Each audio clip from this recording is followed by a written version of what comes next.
Hello guys, welcome back to another new video. ഇന്നത്തെ video എന്ന് പറയുന്നത് ഞാൻ ന്യൂ ഇയറിൻ്റെ ആ ദിവസം തന്നെയാണ് ഈ ഒരു വീഡിയോയും എടുത്തത്. അതുകൊണ്ട് തന്നെ സെയിം ഡ്രസ്സാണ്, സെയിം ഏരിയ ആണ് ഇരിക്കുന്നതൊക്കെ.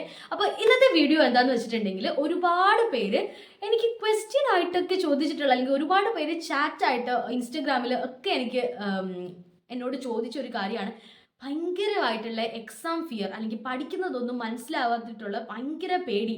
തോറ്റുപോവോ, എക്സാമിന് പാസ്സാവുമോ, ജയിക്കുവോ, സപ്ലി കിട്ടുമോ, മാർക്ക് എങ്ങനെയാണ്, അങ്ങനെ അങ്ങനെ അങ്ങനെ അങ്ങനെ കംപ്ലീറ്റ്ലി പേടി, exam fear.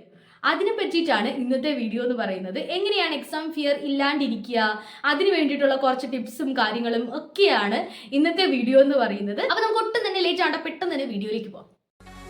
Hello guys, welcome back to my channel. I am Jayalakshmi and you're here in the rhythm of Jay. Please do like, share and subscribe. ആദ്യം തന്നെ എനിക്ക് പറയാനുള്ളത് എന്തെന്ന് വെച്ചിട്ടുണ്ടെങ്കിൽ, നല്ല ബെസ്റ്റ് ആളോടാണ് നിങ്ങൾ എക്സാം ഫിയറിനെ പറ്റി ചോദിച്ചത്. എന്നെപ്പോലെ എൻ്റെ ക്ലാസ്സിൽ എക്സാം ഫിയർ ഉള്ള വേറൊരാളുണ്ടോ എന്ന് ചോദിച്ചാൽ എനിക്കറിയത്തില്ല. ഉണ്ടായിരിക്കും, ബട്ട് ഞാൻ നല്ല എക്സാം ഫിയർ ഉള്ള ആളാണ്. ഇനി ഞാനല്ല, ഇനി ആര് വന്ന് നിങ്ങളോട് എക്സാം ആണ് പേടിക്കരുത് പേടിക്കരുതെന്ന് പറഞ്ഞാൽ നിങ്ങൾ പേടിക്കും. അത് ഞാൻ കുറേ വീഡിയോസ് കണ്ടായിരുന്നു. ഞാൻ ഒരുപാട് വീഡിയോസ് കണ്ടിട്ടുണ്ടായിരുന്നു. എക്സാം ഫിയർ എങ്ങനെ ഒഴിവാക്കാം, എക്സാമിന് മുന്നേ ആയിട്ട് എങ്ങനെ കൂളായിട്ടിരിക്കാം, എക്സാം എങ്ങനെ നന്നായിട്ട് അറ്റൻഡ് ചെയ്യാം എന്നൊക്കെ പറഞ്ഞിട്ട് ഒരുപാട് ഒരുപാട് ഒരുപാട് യൂട്യൂബ് വീഡിയോസ് കണ്ട് കണ്ട് കണ്ട് കണ്ട് ഞാൻ മടുത്തു. എന്നിട്ടും എൻ്റെ എക്സാം ഫിയർ ഒന്നും പോയിട്ടില്ല. അതുകൊണ്ട് തന്നെ അനാവശ്യ വാഗ്ദാനങ്ങൾ ഞാൻ നിങ്ങൾക്ക് നൽകുന്നില്ല. എൻ്റെ ഈ ടിപ്സ് ഒക്കെ ഫോളോ ചെയ്താൽ നിങ്ങൾക്ക് എക്സാം ഫിയർ ഇല്ലാതിരിക്കും എന്നൊന്നും ഞാൻ പറയുന്നില്ല. ഞാൻ ഇപ്പോഴാണ് ഇങ്ങോട്ട് സ്റ്റുഡൻറ് ലൈഫ് തീർന്ന് ഇങ്ങോട്ട് വന്നത്. അതുകൊണ്ട് തന്നെ ഇപ്പോഴും എക്സാം എന്ന് കേട്ടാൽ എനിക്ക് പേടിയുണ്ട്. അതുകൊണ്ട് നമുക്ക് എല്ലാവർക്കും എന്തായാലും ആ ഒരു സ്പെഷ്യൽ കൈൻഡ് ഓഫ് ഫിയർ എന്തായാലും കാണും. പക്ഷെ അധികമായിട്ട് ആ ഒരു ഫിയർ നമ്മളെ എക്സാമിലേക്ക് എങ്ങനെ അഫക്റ്റ് ചെയ്യാതിരിക്കാം എന്നുള്ള കുറച്ച് കാര്യങ്ങൾ ഞാൻ എന്തായാലും പറഞ്ഞു തരാം. അങ്ങനെ ചെയ്യുവാണെന്നുണ്ടെങ്കിൽ നിങ്ങൾക്ക് ആ ഒരു ടോട്ടൽ എക്സാം ഫിയറിൽ നിന്ന് കുറച്ച് റിലീഫ് കിട്ടും എന്നാണ് എൻ്റെ ഒരു വിശ്വാസം. ദ ഫസ്റ്റ് തിങ് ഇസ്, ഒരുപാട് പഠിച്ച് എല്ലാം അറിയാന്നുള്ള കുട്ടിക്കും വലിയ ഫിയർ ഒന്നും കാണില്ല. ഒന്നും പഠിച്ചില്ല, എന്തായാലും ഞാൻ തോക്കും, അങ്ങനെയുള്ള കുട്ടികൾക്കും ഫിയർ കാണില്ല. ഫിയർ ഉണ്ടാവുന്നത് ഈ ഒരു മിഡിൽ കാറ്റഗറി, എൻ്റെ കാറ്റഗറിയിലുള്ള ആളുകളായിരിക്കും. കാരണം അവർ കംപ്ലീറ്റ് കവർ ചെയ്തിട്ടുമില്ല, ഒട്ടും പഠിക്കാതെയും ഇല്ല. ഒരു മിഡിൽ കാറ്റഗറിയാണ്. എന്തൊക്കെയോ ഏകദേശം കുറേയൊക്കെ അങ്ങോട്ട് പഠിച്ചു വച്ചിട്ടുണ്ട്, പറ്റുന്നതൊക്കെ പഠിച്ചു വച്ചിട്ടുണ്ട്. ആ ഏരിയ എന്നൊക്കെ ക്വസ്റ്റ്യൻ വരണേ ദൈവമേ എന്നുള്ള ഒരൊറ്റ പ്രാർത്ഥന മാത്രമേ നമുക്ക് കാണുള്ളൂ. അപ്പോൾ നമുക്ക് അതാണ് പേടി. ഞാൻ പഠിച്ച ഏരിയയിൽ നിന്ന് തന്നെ വരണേ, വന്നില്ലെങ്കിൽ ഞാൻ എന്ത് ചെയ്യും, ഈ ഏരിയയിൽ നിന്നാണ് ക്വസ്റ്റ്യൻ വന്നാൽ ഞാൻ എന്ത് ചെയ്യും. ഇതായിരിക്കും മെയിൻ ആയിട്ടുള്ള റീസൺ. നമ്മുടെ exam fear at the peak, exam fear at its പീക്കാണ് ഈ റേഞ്ചിലുള്ള ആളുകൾക്ക്. അവർ എന്തൊക്കെയോ പോർഷൻ സ്കിപ്പ് ചെയ്തിട്ടുണ്ട്. ആ പോർഷൻ വരരുതേ എന്നുള്ള പ്രാർത്ഥനയിൽ എക്സാം ഫിയർ ഉണ്ടാവുക എന്ന് പറയുന്നത്. So the first thing you should do, especially nursing പഠിക്കുന്ന കുട്ടികളാണെന്നുണ്ടെങ്കിൽ, ഫസ്റ്റ് തിങ് എന്താന്ന് വെച്ചിട്ടുണ്ടെങ്കിൽ, never skip a portion in your syllabus. സിലബസിലുള്ള ഒരു പോർഷനും നിങ്ങൾ സ്കിപ്പ് ചെയ്യരുത്. എന്ന് വെച്ചിട്ടുണ്ടെങ്കിൽ കംപ്ലീറ്റ് ആയിട്ട് പഠിച്ചങ്ങ് ബൈ ഹാർട്ട് ആക്കണം എന്നല്ല, സിലബസിലുള്ള എല്ലാ ടോപ്പിക്സും നിങ്ങൾ ഒരു പ്രാവശ്യമെങ്കിലും വായിച്ചിരിക്കുക. അതിന് വേണ്ടിയിട്ട് നിങ്ങളൊരു ഡേ കൊടുക്കുക. മെയിനായിട്ട് ഞാൻ കോൺസെൻട്രേറ്റ് ചെയ്യുന്നത് അബൌട്ട് ഫൈനൽ എക്സാം ആണ്. അപ്പോൾ ഫൈനൽ എക്സാമിന് നിങ്ങൾക്ക് സ്റ്റഡി ലീവ് വരുന്ന ആ ഡേയ്സിൽ ഒരു ഡേ നിങ്ങൾ ഇതിനു വേണ്ടി മാറ്റിവെക്കാം. ഇത്രയും ദിവസം വായിക്കാത്ത പോർഷൻ കംപ്ലീറ്റ് ആയിട്ടൊന്ന് വായിക്കാൻ വേണ്ടിയിട്ട് ഒരു ഡേ. അപ്പോൾ നിങ്ങൾ പഠിച്ച പോർഷനോ അല്ലെങ്കിൽ നോട്ട് എഴുതിയ പോർഷൻസോ അങ്ങനെയുള്ള പോർഷൻസ് ഒക്കെ സ്കിപ്പ് ചെയ്യുക.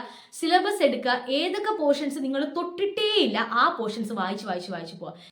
അപ്പോൾ നിങ്ങൾ ആ വായിക്കുന്ന കാര്യം എന്തായാലും നിങ്ങളുടെ ബ്രെയിനിൻ്റെ അതൊരു കോണിലെങ്കിലും നിങ്ങൾ അത്രയും കോൺസെൻട്രേറ്റ് ചെയ്ത് നന്നായിട്ട് വായിക്കുകയാണെങ്കിൽ നിങ്ങൾക്ക് എന്തായാലും യു വിൽ റിമെമ്പർ ദാറ്റ്. ആ ഒരു ഏരിയയിൽ നിന്നൊക്കെ ക്വസ്റ്റ്യൻ വന്നാൽ ചുമ്മാന്തെങ്കിലും ഒന്ന് എഴുതാനായിട്ട് നിങ്ങൾക്ക് പറ്റും. That is the first tip. Never skip a portion. Okay. Second thing എന്താണെന്ന് വെച്ചിട്ടുണ്ടെങ്കിൽ, നിങ്ങൾ എങ്ങനെയാണ് പഠിക്കുക എന്നൊക്കെ ചോദിച്ചിട്ടുണ്ടായിരുന്നു. പഠിക്കുന്നത് മറന്നു പോകുന്നു, അപ്പോൾ എങ്ങനെയാണ് പഠിക്കുക, അങ്ങനെയൊക്കെയുള്ള ഒരുപാട് ക്വസ്റ്റ്യൻസ് വന്നിട്ടുണ്ടായിരുന്നു. നിങ്ങൾ എഴുതി പഠിക്കുമെന്ന് ചോദിച്ചാൽ കംപ്ലീറ്റ് ആയിട്ട് എഴുതി പഠിക്കരുത്.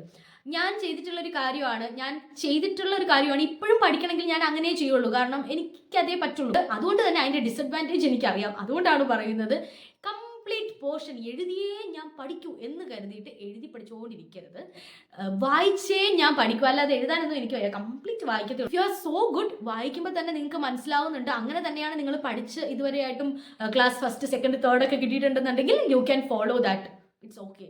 നിങ്ങളൊരു ഒരുപാട് എഴുതുകയും ചെയ്യരുത്, ഒരുപാട് വായിക്കുകയും ചെയ്യരുത്. രണ്ടും കൂടെ കമ്പൈൻ ചെയ്തിട്ടുള്ള ഒരു ഏർപ്പാടായിരിക്കണം നിങ്ങൾ ചെയ്യേണ്ടത്. അപ്പോൾ നിങ്ങൾ ചെയ്യേണ്ട കാര്യം എന്ന് പറയുന്നത്, take your textbook or notebook or notes, whatever it is, നോട്ടുള്ള എന്ത് കാര്യമായാലും അത് എടുക്കുക, അത് വായിക്കുക. At the same time keep a paper or a notebook or a rough note എന്താന്ന് വെച്ചാൽ സൈഡിൽ വെക്കുക.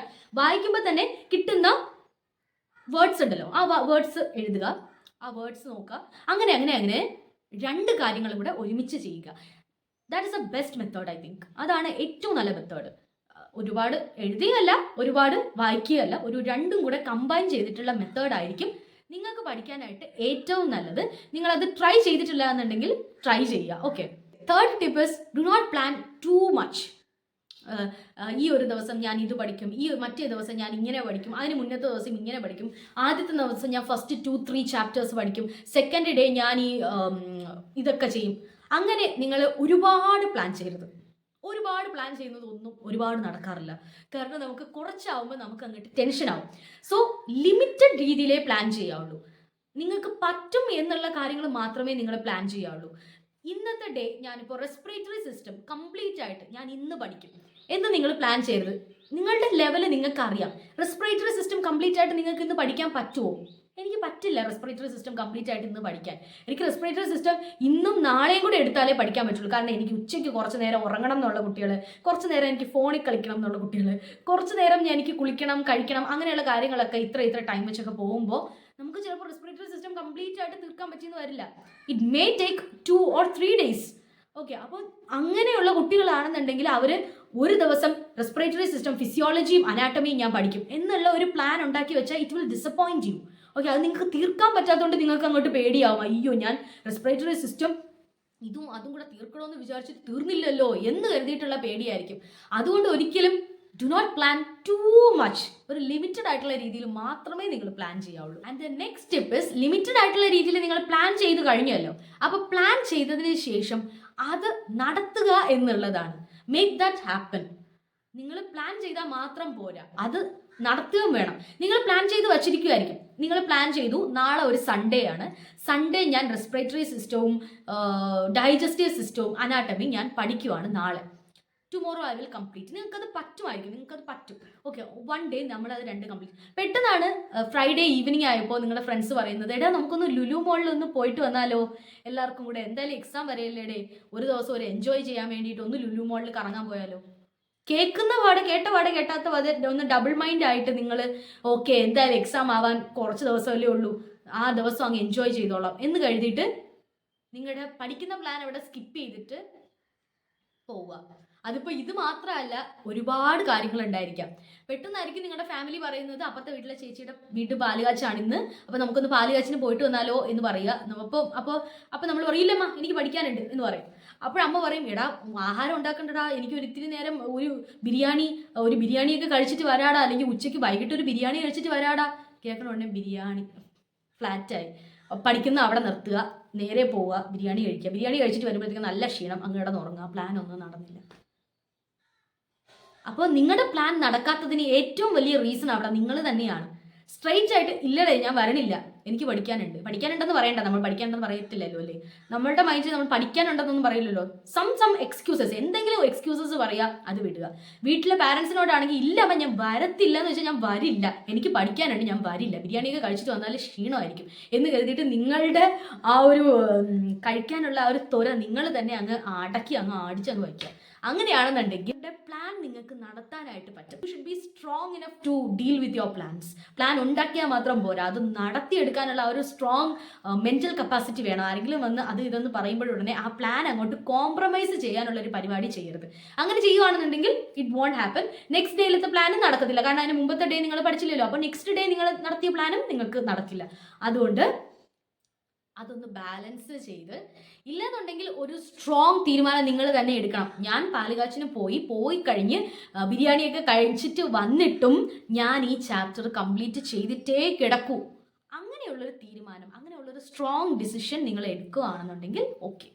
So be strong enough to make your plan happen. ഈ നെക്സ്റ്റ് ടിപ്പ് എന്തെന്ന് വെച്ചിട്ടുണ്ടെങ്കിൽ, ഞാൻ എപ്പോഴും ചെയ്യുന്ന ഒരു കാര്യമാണ് പഠിക്കുന്നതിനൊക്കെ മുന്നേ ആയിട്ട് ഞാൻ ചാപ്റ്റർ വൈസ് ഒന്ന് എഴുതി വെക്കും. 1, 2, 3, 4 എന്ന് പറഞ്ഞ് OBG, അല്ലെങ്കിൽ ഞാൻ 4th ഇയറിൽ എഴുതിയതാണ് എനിക്ക് ഓർമ്മയുള്ളത്. OBG ചാപ്റ്റർ 1, 2, 3, 4 നമ്പർ ഇട്ട് വെക്കും. നെക്സ്റ്റ് ഗൈനക്കോളജി ചാപ്റ്റർ 1, 2, 3, 4, 5 അങ്ങനെ എഴുതി വെക്കും. അടുത്തതായിട്ട് കമ്മ്യൂണിറ്റി 1, 2, 3, 4, 5, 6 ഇത്ര ചാപ്റ്റേഴ്സ്. ചാപ്റ്റർ കംപ്ലീറ്റ് ആയിട്ട് പഠിച്ചു കഴിയുമ്പോൾ ഒരു സർക്കിൾ ഇടും ആ ചാപ്റ്ററിൽ, ചാപ്റ്റർ നമ്പറിൽ. കമ്മ്യൂണിറ്റി ഫസ്റ്റ് ചാപ്റ്റർ പഠിച്ചു കഴിഞ്ഞു, 1ൽ ഒരു സർക്കിൾ. ഇത് ഞാൻ ചെയ്യാൻ തുടങ്ങിയത് എൻ്റെ ഫസ്റ്റ് സ്റ്റാൻഡേർഡിലാണ്. ഫസ്റ്റ് സ്റ്റാൻഡേർഡിൽ അമ്മയാണ് എന്നെ കൊണ്ട് ഈ ഒരു ഏർപ്പാട് ചെയ്യിപ്പിച്ചത്. ഞാനല്ലായിരുന്നു ചെയ്തത്, അമ്മയുടെ ഒരു സ്ഥിരം പരിപാടിയായിരുന്നു. എൻ്റെ എക്സാം വരുമ്പോൾ അമ്മ ഇങ്ങോട്ട് എടുക്കും, എത്ര ചാപ്റ്റർ ഉണ്ട് യൂണിറ്റ് ടെസ്റ്റിന്, ആദ്യത്തെ 2 ചാപ്റ്റർ, ഓക്കെ 1, 2 ഒരു പേജ് അമ്മ ഇങ്ങനെ എടുത്ത് എഴുതും. എന്നിട്ട് അമ്മ ഫസ്റ്റ് ചാപ്റ്റർ പഠിപ്പിച്ച് കഴിയുമ്പോൾ ഫസ്റ്റ് ചാപ്റ്ററിൽ ഒരു സർക്കിൾ, സെക്കൻഡ് ചാപ്റ്റർ പഠിപ്പിച്ച് കഴിയുമ്പോൾ സെക്കൻഡ് ചാപ്റ്ററിൽ സർക്കിൾ. ഈ ഒരു കാര്യം ഞാൻ എൻ്റെ ഫസ്റ്റ് സ്റ്റാൻഡേർഡിൽ ചെയ്യാൻ തുടങ്ങിയതാണ്. ഞാൻ എൻ്റെ നഴ്സിംഗ് കഴിയുന്നത് വരെയും ഞാൻ ഈ പരിപാടി ചെയ്തിട്ടുണ്ട്. അപ്പോൾ ഇത് നല്ല എഫക്റ്റീവ് ആയിട്ടുള്ളൊരു കാര്യമാണ്. Try to do that. Okay, അപ്പോൾ നമുക്ക് മനസ്സിലാവും ഇത്രയും ചാപ്റ്റേഴ്സ് ഇനിയും പഠിക്കാൻ കിടക്കുവാണ്. അപ്പോൾ നമുക്കത് തീർക്കാം. എല്ലാ ചാപ്റ്ററും സർക്കിൾ ചെയ്യാനുള്ള ആ ഒരു എല്ലാ ചാപ്റ്ററും സർക്കിൾ ചെയ്ത് കാണുമ്പോഴുള്ള ഒരു സന്തോഷം. എല്ലാ ചാപ്റ്ററും പഠിച്ചു കഴിഞ്ഞു. കുറേ ചാപ്റ്റർ സർക്കിൾ ചെയ്യാതെ കിടക്കുമ്പോൾ ആ ഒരു പേടി, അയ്യോ ഒന്നും തീർന്നില്ല, അപ്പോൾ എനിക്ക് ഇനിയും ടൈം എടുത്ത് പഠിച്ചാലേ പറ്റുള്ളൂ എന്നുള്ള ഒരു ബോധം നിങ്ങൾക്ക് വരും. So do that.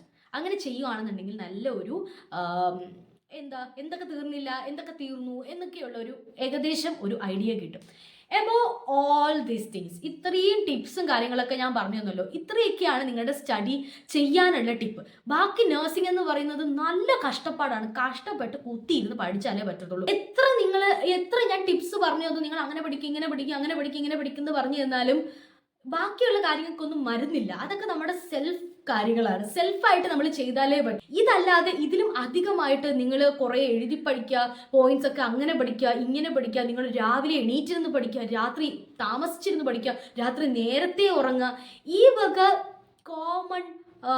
Common cliché tips ഒന്നും തന്നിട്ട് വലിയ കാര്യമൊന്നുമില്ല. അതൊക്കെ നമ്മൾ തന്നെ വിചാരിക്കണം. ചില ദിവസങ്ങളിൽ നമുക്ക് രാത്രി നേരത്തെ ഉറക്കം വരും, ചില ദിവസങ്ങളിൽ നമുക്ക് രാവിലെ നേരത്തെ എണീക്കാൻ തോന്നും, അല്ലെങ്കിൽ രാവിലെ കുറച്ചുകൂടെ ഉറങ്ങിയാൽ കൊള്ളാമെന്ന് തോന്നും, ഇങ്ങനെയൊക്കെ തോന്നും. ഇതിൻ്റെയൊക്കെ ഇടയിൽ ബാലൻസ് ചെയ്ത് വേണം നമ്മുടെ സ്റ്റഡീസ് കൊണ്ടുപോകാൻ. അത് നമുക്ക് ഇൻഡിവിജ്വലി മാത്രം പറ്റുന്ന ഒരു കാര്യമാണ്. അത് ഒരുപാട് പേര് അങ്ങോട്ടും ഇങ്ങോട്ടും വന്ന് നിങ്ങളോട് ടിപ്സ് പറഞ്ഞു തന്നിട്ട്, ഈവൻ പാരൻസ് പോലും അങ്ങോട്ടും ഇങ്ങോട്ടും വന്ന് നിന്ന് ടിപ്സ് പറഞ്ഞു തന്നു എന്ന് കരുതിയിട്ട് നിങ്ങൾക്ക് നടത്താൻ പറ്റുന്ന കാര്യമല്ല. നിങ്ങളായിട്ട് തന്നെ വിചാരിച്ച് ചെയ്താൽ മാത്രം സാധിക്കുന്ന കാര്യങ്ങളാണ് ബാക്കി എല്ലാം തന്നെ.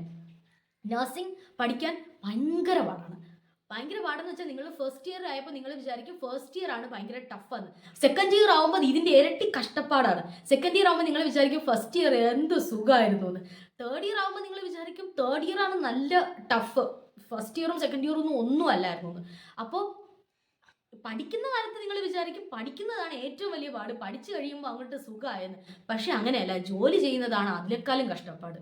പഠിക്കുന്ന കാലത്ത് നിങ്ങൾക്ക് 9 o'clock അല്ലെങ്കിൽ 8 o'clock കോളേജിലെത്തിയാൽ മതി, 4 മണിക്ക് അല്ലെങ്കിൽ 12 മണിക്ക് വീട്ടിലെത്തും, 12 മണിക്ക് ഉറങ്ങാനായിട്ട് പറ്റും. ജോലി ചെയ്യുന്ന സമയത്ത് ഇതൊന്നും നടക്കത്തില്ല.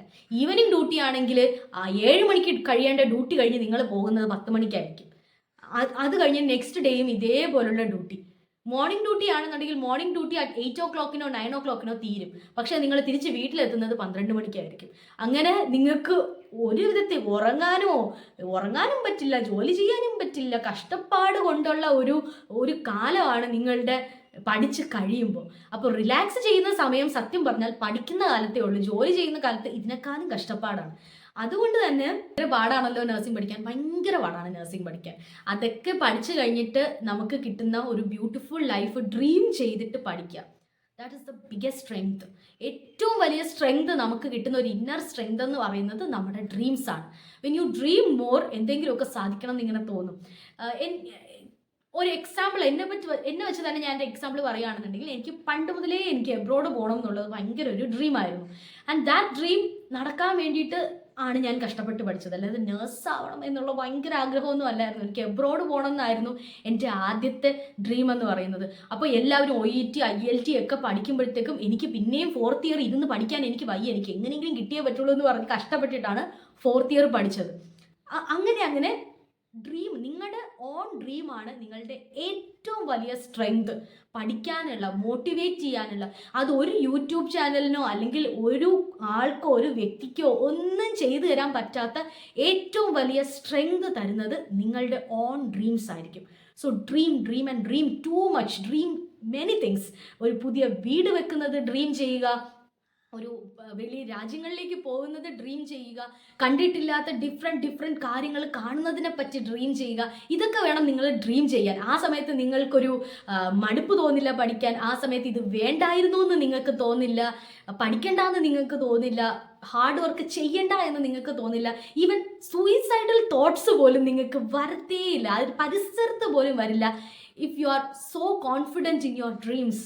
ഒരുപാട് ഡ്രീം ഉള്ളവർക്ക് ജീവിക്കണം, പഠിക്കണം എന്ന് മാത്രമേ ചിന്തിക്കുള്ളൂ.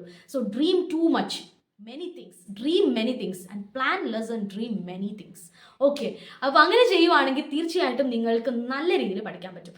അപ്പോൾ എനിക്ക് ഇത്രയും മോട്ടിവേറ്റ് ചെയ്യാൻ പറ്റും എന്ന് എനിക്ക് തന്നെ അറിയില്ലായിരുന്നു. ഒരുപാട് പേര് എനിക്ക് മെസ്സേജൊക്കെ ഇടാറുണ്ട്, എൻ്റെ വീഡിയോ കാണുമ്പോൾ നല്ല പോസിറ്റീവ് എനർജിയാണ്, ഒരുപാട് മോട്ടിവേറ്റ് ആവുന്നുണ്ട് എന്നൊക്കെ. ഇടയ്ക്ക് മോട്ടിവേറ്റ് ചെയ്യണേ എന്ന് വരെ എനിക്ക് ചാറ്റും മെസ്സേജൊക്കെ വരാറുണ്ട്. അപ്പോൾ അത് കേൾക്കുമ്പോൾ ഞാൻ തന്നെ വിചാരിക്കും എനിക്ക് ഇത്രയും മോട്ടിവേറ്റ് ചെയ്യാൻ പറ്റുമോ എന്ന്. എനിക്കറിയില്ലായിരുന്നു എനിക്ക് ഇത്രയും മോട്ടിവേറ്റ് ചെയ്യാൻ പറ്റും എന്നുള്ളത്.